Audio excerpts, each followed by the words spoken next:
Allez, bah écoutez, merci. Thank you very much for all coming back to the second half of this presentation.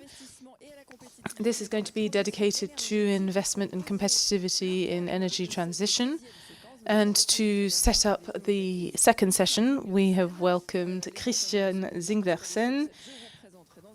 I will present the others later. You're going to talk to us about the sovereignty, transition and competitivity. Thank you very much. Thank you for the invitation, Emmanuel and the team of the crew. I'd like to thank Jean-François. I know he's had to leave, but I did my first meeting with him even before I took my role as the ACER director. Over the next 10 minutes, more or less, I'm going to try and show you some of the challenges and dilemmas in Europe that relates to our energy transition, and I'm going to show some of the opportunities that you can take into account. And if you manage to listen until the end, I promise a little bonus, a meeting with an Italian Marxist and a French poet. So let's get started. To start, discussions come up often relating to the competitiveness of the price of energy in Europe. For industry, it's a pertinent issue, especially for our discussions today. Here on the right, you can see the price tranches in the United States in the comparison with Europe in terms of electricity prices. It's not a recent thing. If you look at the figure on the left, it's a figure from our monitoring report from ACER 10 years ago. It shows a structural difference for geological reasons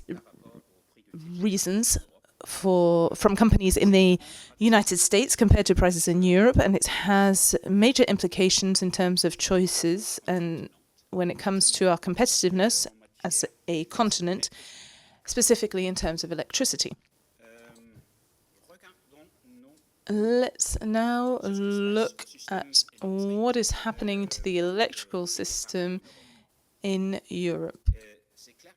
It's clear that we are entering a new period. On the right here, you can see the evolution of prices in Spain over the last 4 years. This replaces the dot curve with a dot curve. A dot canyon replaces the dot curve. I'm sure you're familiar with the English terms. So the volatility of the price of electricity indicates that we need flexibility, a flexibility that is not met, and that means that in the future we'll have to think about balancing the stability and potentially the possibility of electricity supply to electrify our industry, and on the other hand, a variability of prices to develop this flexibility mix, the most efficient mix that we can find, or the cheapest that we can find, using the flexibility of consumption. And the contrast with the United States is striking.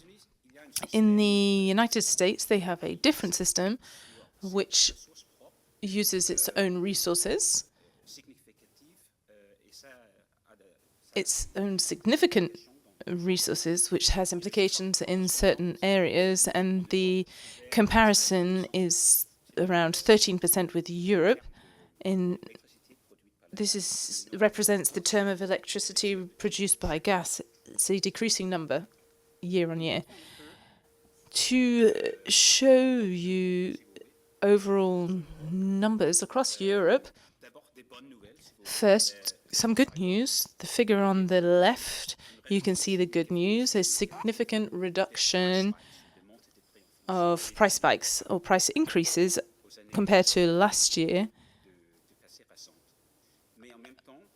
Progress last year compared to recent years. But if you look on the right, you can see that in spite of the reduction of price spikes, we are still at 70% of the time subject to fluctuations of prices which exceed 50 euros a megawatt per hour on average in Europe. This is very significant. And this is why we see that we are already in a new era, an era where the need for short-term flexibility is increasing significantly.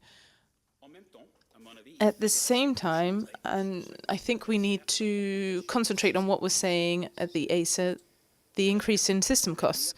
In future, wholesale market price will decrease thanks to the increasing influence of renewable energies, but other energy prices may also increase, and this increase will be due to massive investments in the network and annex costs in terms of mechanisms of capacity, flexibility, support of renewables, and this endangers the decrease of the cost of electricity for the consumer and can also endanger the competitiveness of our societies in general. Related to the electric network, you must consider the supposition that we must incite consumers, encourage consumers to decrease their consumption, better plan their consumption, and invest in innovative technologies that could be cheaper than investing in new lines, such as smart line or dynamic line rating. Relating to support mechanisms, you need to look at how you can decrease market barriers for flexibility to diminish the need for support and improve the design of support mechanisms to ensure that benefits are maximized via smart CFDs, but also a cross-border participation with private operators and public consumers. So more globally speaking, how can we look at our situations from a more conceptual perspective? Sorry, that's the focus. I forgot to add that later. So from a more contextual perspective, I think that you may agree that we are in a period of fundamental transformation.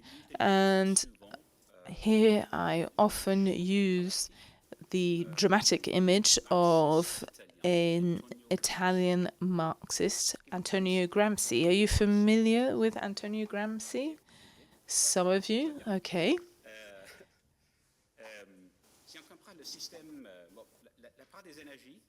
The energy market, the fossil energy market is decreasing, and the volatility of prices also is decreasing. But there's still progress to be done to completely eliminate and increase the deployment of renewables and eliminate fossil fuels.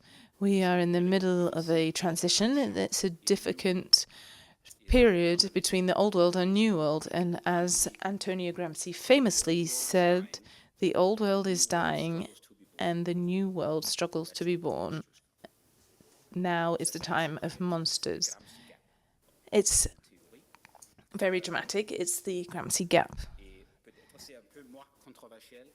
It may be a little less controversial than a Marxist speaking at a conference organized by a regulators of energy. Maybe I should take this illustration from the IMF. It shows the macroeconomics difficulties moving from one capital stock to another. There are difficulties, that's clear, that's logical, but they need to be resolved, and that's the obligation and the duty that we have. And these difficulties increase once more by the need to reinforce the net zero strategy of the sector, the Net Zero Industrial Act. These, you've got the carbon storage, biogas, and technologies that are linked to the electrical network that we mentioned before. All of this implies that there's a lot of challenges and compromises to take in the next years. In the short term, the fundamentals of the market energy market, the price of gas and electricity are significant challenges for the price of electricity in general, and this may lead to questions concerning redistribution of suppliers or recirculation in terms of the cost to the state. But in the short term, it is obvious that there are compromises and dilemmas to resolve. For example, having a stable framework, having a dynamic framework that can face up to recurring challenges in our energy system. It's a difficult balance to establish. There is an increase in capex in terms of the investments required, and in the current situation, this is as favorable as it was in the past. There is an accelerated transition where the need for massive planification increase without losing benefits to the market, without decreasing or harming competitivity and market prices. So just to finish, what are these obligations for European regulators and energy regulators going forward? Recent crises, be it the COVID crisis or gas crisis, show that public intervention is necessary in the sector, and the role of regulators could evolve in future as well. Some examples of this include how it is important to be committed and work with the government and set a balance between the competitive market, the pricing, and on the other side, public intervention to gain consumers' trust in decarbonization and supply. It's important to improve the functioning of the energy market. 34 billion euros benefit per year for the EU. That was our investment at ACER a few years ago. This could improve cost and resilience ahead of unexpected challenges. We need to work on our support mechanisms to minimize costs and maximize value for the energy sector. In sum, the role of regulators could benefit from your great French poet, Antoine de Saint-Exupéry, who remarked that you don't need to foresee the future, but allow it. I love that quote. And to allow the future to unfold, you need to develop ideas, and France does not lack ideas. But my colleague, François Bod at ACER, said that there's a famous quote in the French energy sector that dates back to the 70s that states that in France we don't have oil, but we have ideas.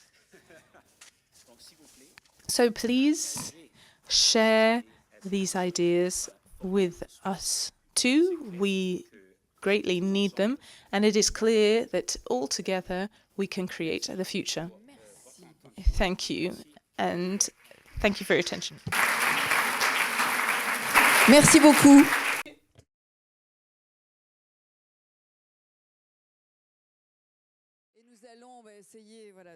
So we will try to continue this quote from Saint-Exupéry by looking at the future with all of your energy and collective ideas around this table.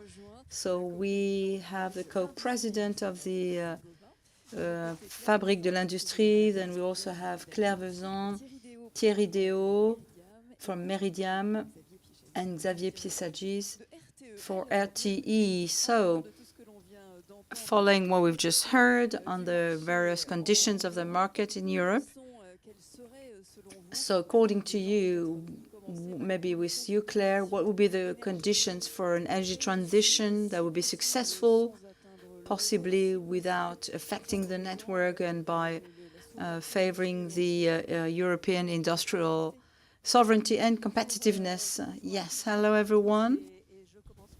I will start by wishing a happy birthday to the Commission. This is a very happy moment. Now, I'd like to start with where Christian ended, or pretty much. I grew up in the 70s in France with no oil, but lots of ideas. And I will start with a simple idea. When you think of what is energy transition, is broadly leaving the fossil world. Fossil world is a world where, as far as structure is concerned, as Europeans, we are in a form of competitive disadvantage compared to others and mainly compared to the US. I think this is pretty obvious for all of you who are watching this closely, but as we've seen this in Christian's presentation, structurally speaking, when you look at the fossil gas price, there is a ratio of 1 to 2 between the price of American gas and the price of gas in Europe. Of course, it could be even more. During crisis, it was 1 to 5. But we can see that in a world where the gas is less important, and on the other hand, plays a lesser role when it comes to the role of the price of electricity, we can see that this world opens up an opportunity for us as Europeans to be in a level playing field with the American continent. We don't have oil, but we have energies. We don't have petrol. We don't have oil, but we have wind. We have sun. We have cold. We have heat, and we have water. So we have hydroelectricity. That was an intuition, the intuition that we had, but we need to go beyond that. We need to have a little bit of nuclear. Yeah, well, of course we do have nuclear. We were talking about the renewable energy, of course, but we do have nuclear energy. We are not opposing energies. It doesn't make sense. And French people don't do that either. Neither do we. So we need to leave the fossil industry and to come at an even level. Now, having said that, we looked at the cost of projects. We are developing renewable projects in the US, also developing projects in Europe. So we looked at the costs of electricity production in both cases. And what's interesting here is that these costs, leaving aside the taxation or the Taxation Reduction Act, actually the costs are very close. It's not intuitive. If you go to the US, you will see huge projects in the renewable multiplied by 10. If you look at the size of a project in France or in Europe and in the US, it's probably 10 times bigger, but the construction costs are higher in the US.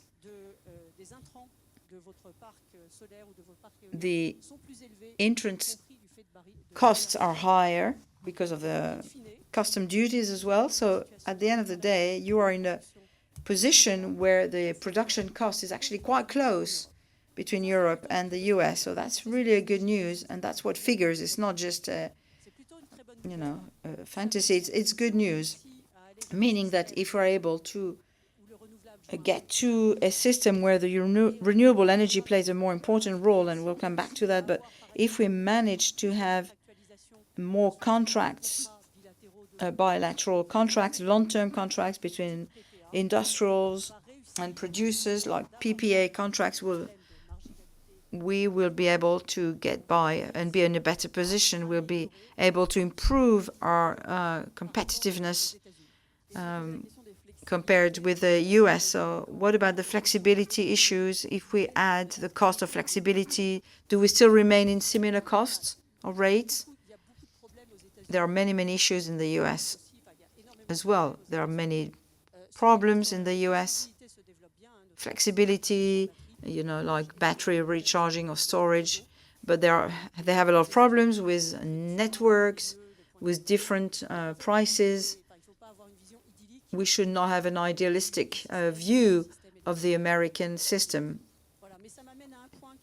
Which takes me to another important point. 2 points, actually. The first one is the importance of flexibility and infrastructures in this system. With more renewable, these two factors will play a great role, a key role, and I think other people will talk about that. And another point, the development of renewable energy and the energy transition is a factor of sovereignty. It's obvious for all, I believe. Sometimes we have discussions as to the foreign content of the solar panels or wind turbines. Once the wind turbine, the solar panels are put in place, we produce electricity without being dependent or no longer dependent on foreign energy. So 3 factors: competitiveness, sovereignty, and making sure we have a balanced energy mix with a role of flexibility and infrastructure. Xavier, Piechaczyk, maybe we could rebound on this point of flexibility and your role in supporting electrification of industries and its competitiveness. Happy birthday, thank you. I'm very happy to be here. I was also very happy to be there the day that we heard that Antonio Gramsci had been a source of inspiration to Christian.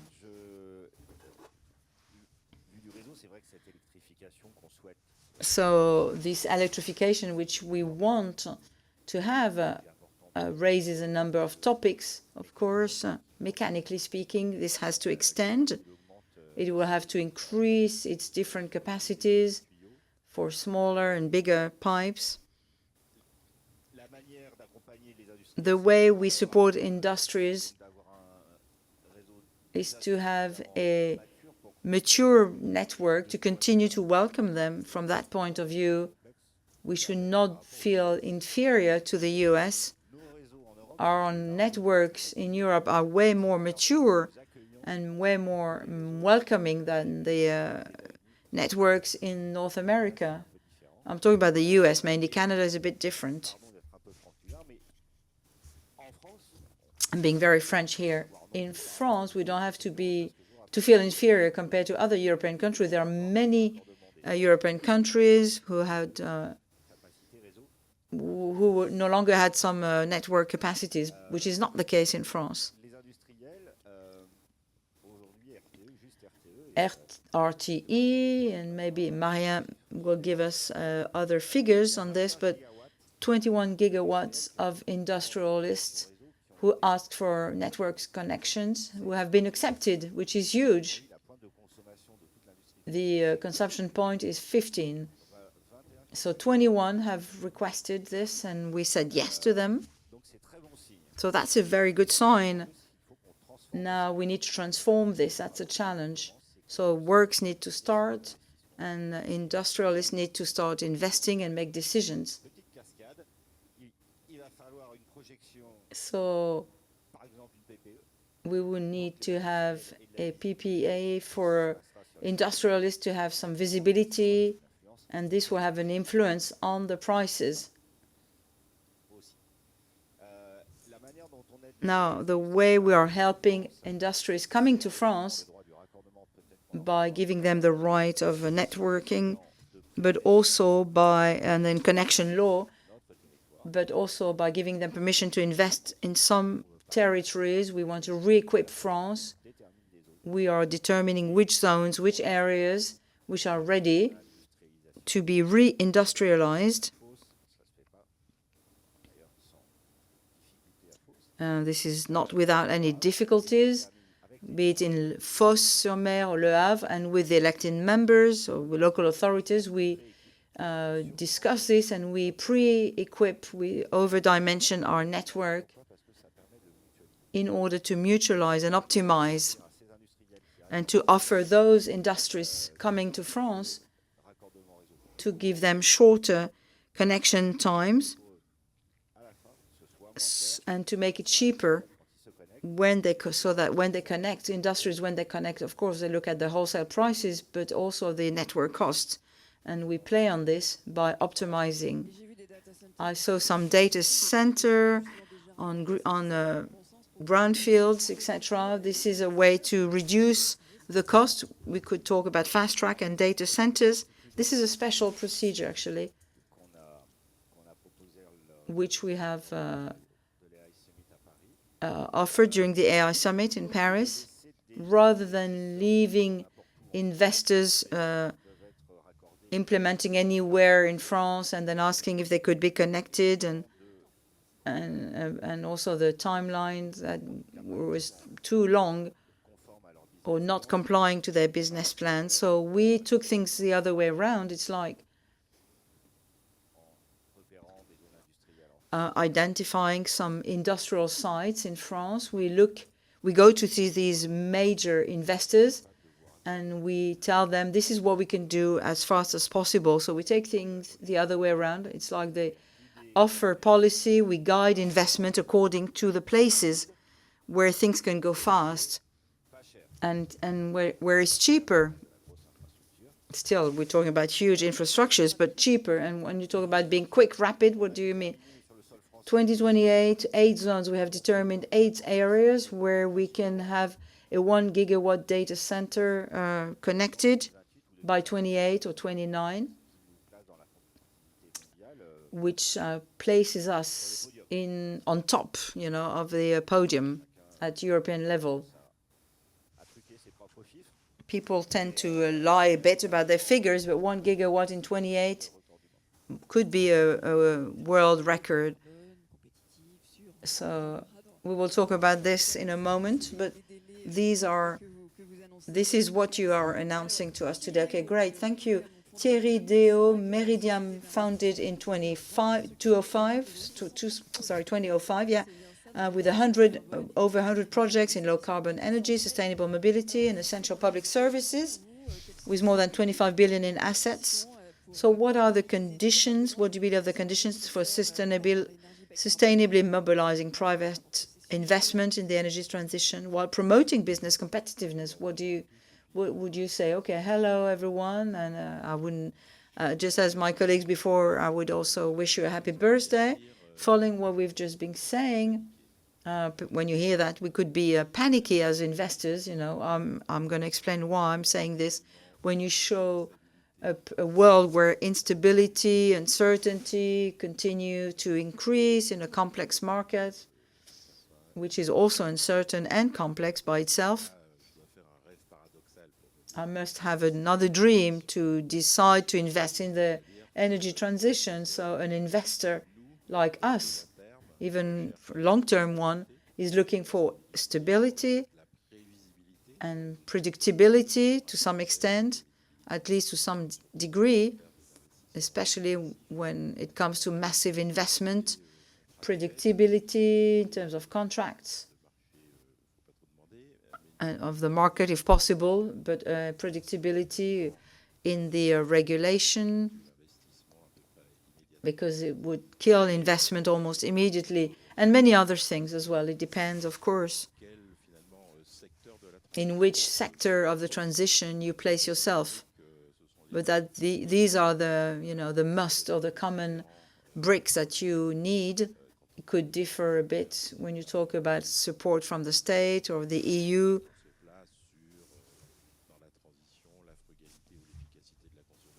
When you look at transition, the stability of the system, sustainability of the system, or the production, be it for classic energy or renewable energy or e-fuels, it's a different story. It's different needs for the investors.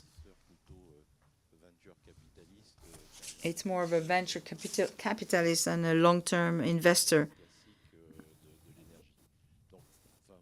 So just to focus back on the center, it requires, without asking for the impossible, there needs to be some predictability, which comes a lot from regulation. An investor like us prefers to have constant contract than fluctuant regulation. We look for more long-term contracts. We try to build a value chain between a buyer and consumer with a decent credit and a vendor who is able to supply in a sustainable and stable and reliable manner. So this value chain, if you don't have a regulatory framework or contracted framework to give it stability, below 15 years, it's not possible. So we need to look at the contractualization. What about the attractiveness of France compared to other countries in Europe or in the world? The capacity to provide low-carbon electricity, is this an asset for you to come to France? It's an asset for industries, not for me as an investor. But I think Xavier said it clearly. France is really the top country for coming to Europe, even when we're talking about development costs in the US, for projects in the US. I think the costs are even a bit higher if you look at the raw costs, and not less complex in terms of authorizations and other such things. There are people who are just as complicated as us elsewhere. Yes, attractiveness comes for what RTE is not doing or what other energy producers aren't able to do in France. But what investors can do, investors like us can do, in order to invest, you also have to be competitive, and competitiveness comes from having a visibility. The less visibility you have, the more risks you would take, and the higher the risks. Therefore, the service would not be competitive enough for us to be able to participate in this. We'll have to always come back to the predictability and the visibility. Thank you very much, Thierry, Déau. Now, Pierre-André de Chalendar, Co-President of the Fabrique de l'Industrie. Today, I introduce you as the CEO of the Fabrique de l'Industrie, but of course, you were the CEO, former president of Saint-Gobain. According to you, what are the conditions for competitiveness in France and in Europe? Thank you for inviting me, and thank you for this anniversary, which gives us an opportunity to talk about these very important topics. I'm an industrialist, and for people like us, energy is key. In 2019 in France, it was 7%, all industries included, 7% of the price of the cost price. In chemistry, 20%, 2019, because it has more than doubled since then. I don't have the most reliable data, but it's absolutely major. Energy is huge. I heard what Claire was saying about electricity, but if I refer to the Draghi report, it shows that Europe is still under disadvantage, even for electricity. Now, in this European overview, I'm convinced, and I'm going to talk about France now. France is in a very different situation than the other countries in Europe. I'm going to be very Franco-French here. We are rather antagonist. I think France has a great asset in this way. And in France, we can have both decarbonization and competitiveness at the same time, providing we don't add many other objectives of different nature. The electricity mix has nothing to do. We need to have a decarbonized electricity mixed. We have this topic in France regarding neutrality. So now we have electricity. Emmanuel Vargon reminded us earlier and keeps saying this. We have the cheapest electricity in Europe, actually. But I think we could have in electricity in France that could be even cheaper, especially for industrialists. Electricity is going to represent 80% of decarbonization. We can talk about everything else, but electricity represents 80%. So for the most part, it is electricity. We know how to electrify most processes. And I think that's true for the great majority of all sectors of the industrial sectors. We need cheap, abundant, decarbonized electricity. In France, we have decarbonized electricity. We have electricity that is potentially abundant, but it needs to be not expensive. How do you find the right compromise? Sorry, I didn't hear Emmanuel earlier on, but I'm going to give you my view on this. To be better, both for costs and prices. For costs, I'm not a specialist in electricity. I might, give you some speak nonsense. But if I look at figures,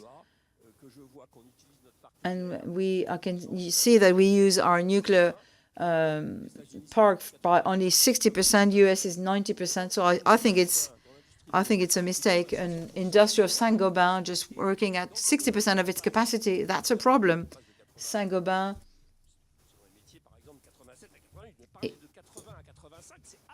80 to 85 is actually a major issue in terms of costs in those industries. So I think there's a real topic there.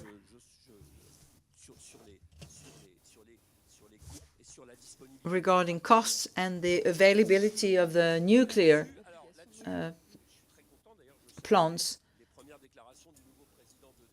I want to commend the announcement made by the new president of the EDF, but still there's an issue.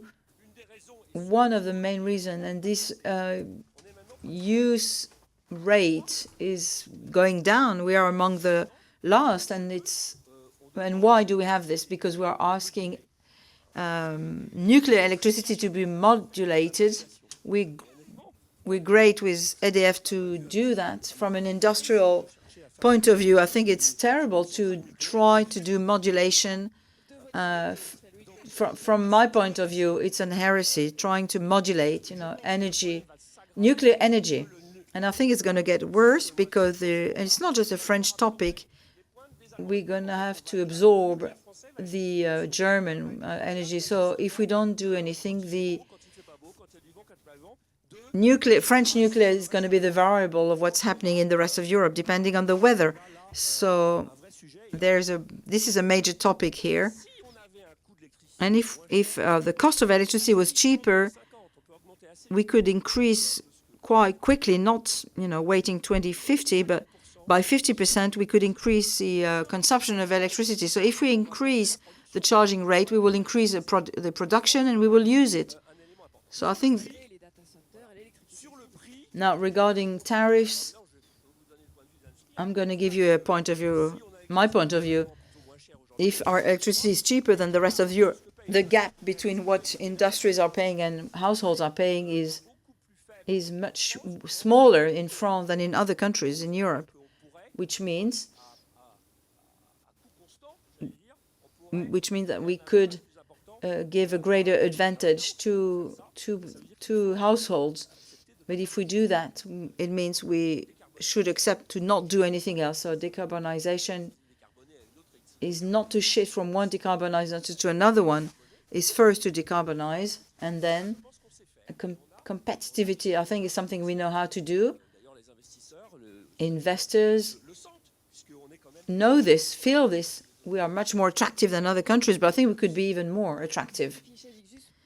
Xavier, Piechaczyk, just to mention something between the renewable energy availability. I often agree with you, Pierre-André, but not quite on this particular topic, and I will tell you why. We had the same debates 40 years ago.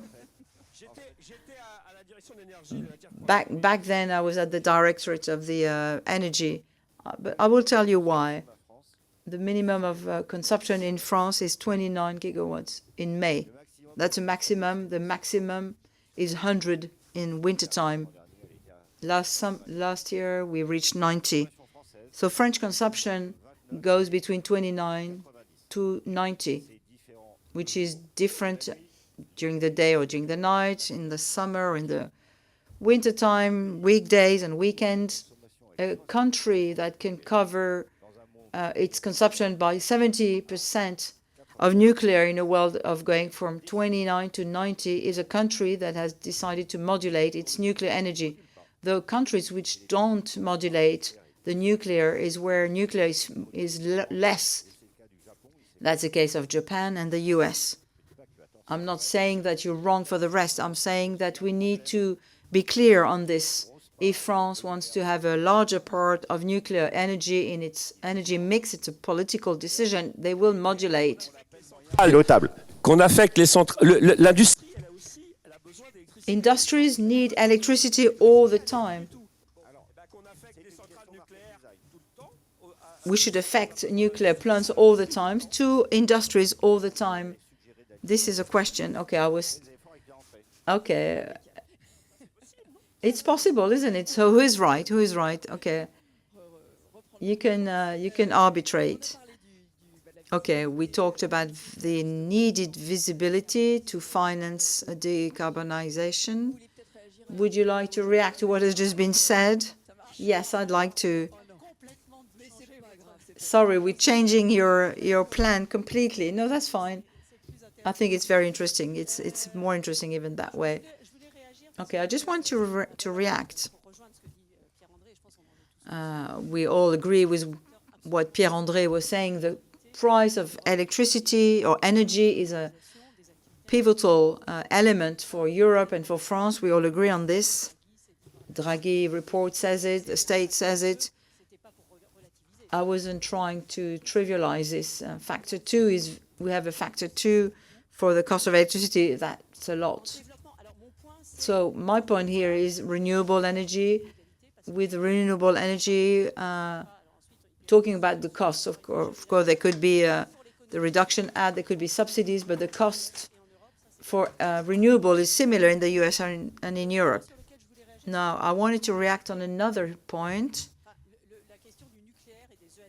The that's renewable energy and nuclear energy. Nuclear has modulated of all times, way before the renewable energy. As you said it, Pierre-André, this was a debate 40 years ago. That was one of the fights back then, yeah. Now, another important aspect on which we, I believe, all agree, energy transition is going to be electrifying a lot of our usages, not all, but still. All the models say 50 to 60% of electricity in the long term, the rest will be renewable gases, etc. Now, if we are serious with this transition, the transition will require more electricity in the coming years. So I'm a bit stunned sometimes to see that in France, some years ago, 2022, this was reminded by IFOP, in 2022, French people were afraid about the supply, especially for electricity supply. Of course, there were a number of factors, with many issues, little hydroelectricity, gas was skyrocketing, so it was the worst scenario of all at the time. But we went from a situation when Xavier was saying that in 2022, if you could avoid doing your laundry in the morning and try to plan this for later, and we did this. Yes, we did. But now we've come to a debate with some kind of irrational fear, saying that there's going to be a lack of demand for electricity. We are going to produce too much electricity. We need to slow down.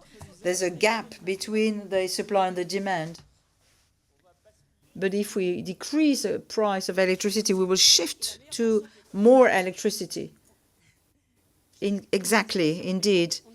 I think we all agree on this. The best way to decrease the cost of electricity is to make sure that there is enough electricity and not to have a vision of having less or producing less electricity. It's not being anti-nuclear, saying we want to have more electricity. The new nuclear will be there from by 2038. So by 2038, we need to have more electricity. The demand will continue and will increase. You will electrify your usage. We will have data centers. We will have electricity mobility. This will increase the demand for electricity. So in the coming years, we will need to develop more renewable energy. Regarding costs, in the world of energy, we are in a world, I can see many people are talking in the room.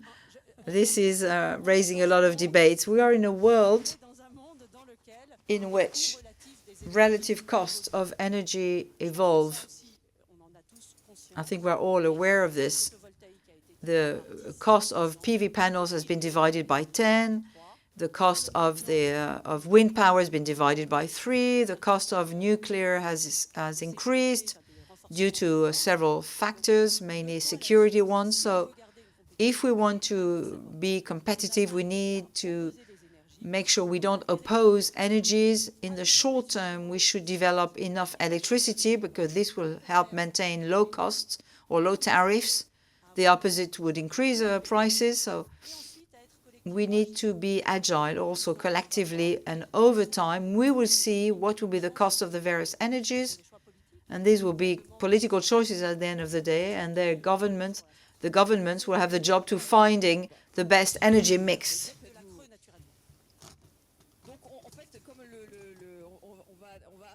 So we are coming to the last roundtable. I'd like to hear you on the various levers and conditions for innovation to have this visibility which you need, Thierry, Déau. Indeed, it might seem innovative, but actually it starts from a research of security and stability, which is not new as such. But just to give you some examples, when you build interconnection between Germany and UK, there we come with the two regulators.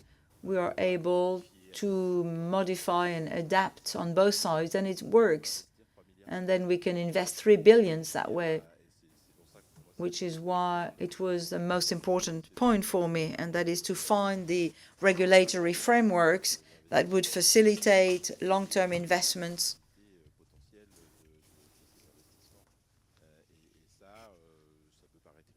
And that might seem innovative as such, but it's really not the case. It's really looking for security. At the end of the day, we invest the money of retired people, so we don't want to, play with that. And then, of course, there are, for example, I don't buy hydrogen I don't produce hydrogen if I don't have a buyer with a guaranteed price for 15 years and volumes for 15 years. Some people might do that, but we don't. Now, when we talk about changing habits, changing usage, this has to be supported, accompanied with, of course, you have the regulation on the one hand. ADEME and the state has done quite a bit. We've helped industries in France to go from carbon energy to shift to biomass with their own waste with the help of the ADEME. It's a commitment of 15 years, and then I can invest. We've been doing this with a few people, and they're delighted. So there needs to be some targeted support to make things more competitive. And then, I'm not going to say we need PPE. Visibility, PPE. Okay. And more flexibility. I think we need to recognize the development of the Commission.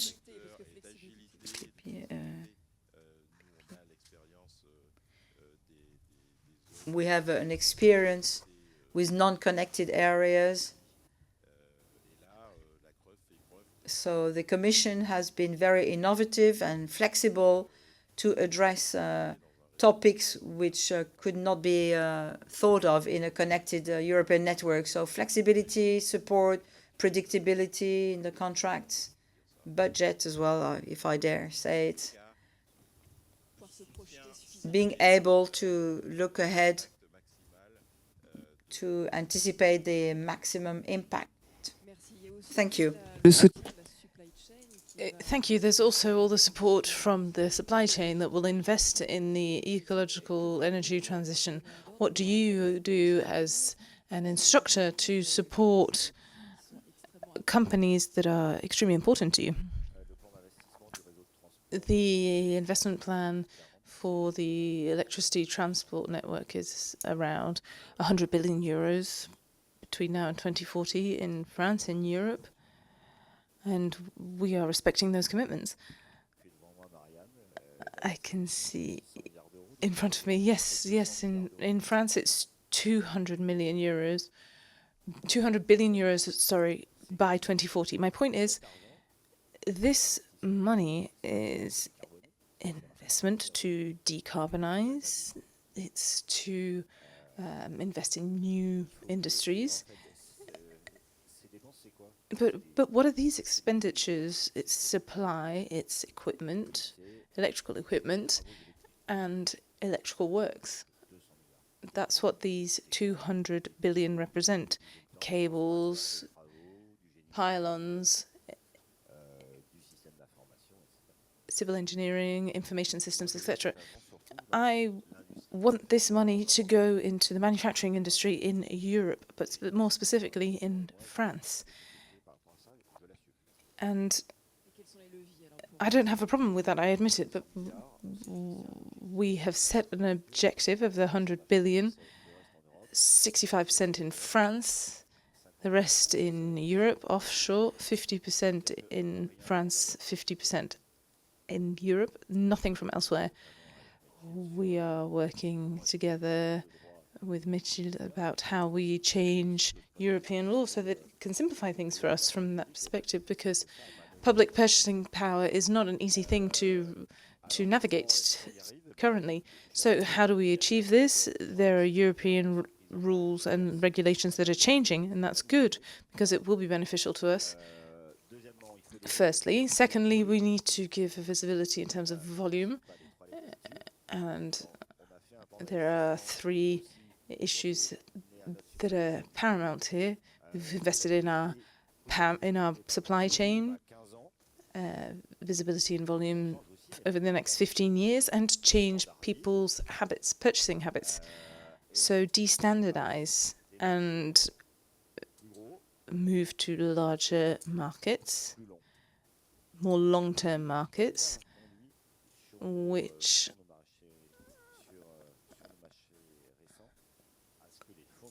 has already influenced our current markets to encourage investment in France, something that we saw 6 months ago within the market in the Atlantic, the cable laying. I think that the French energy transition is being provided with such an investment that will be covered by consumers without it being synonymous with the manufacturing industry in Europe and France, and creating employment too. Yes, it is the creation of manufacturing employment, and without those jobs, it won't work. So that's that.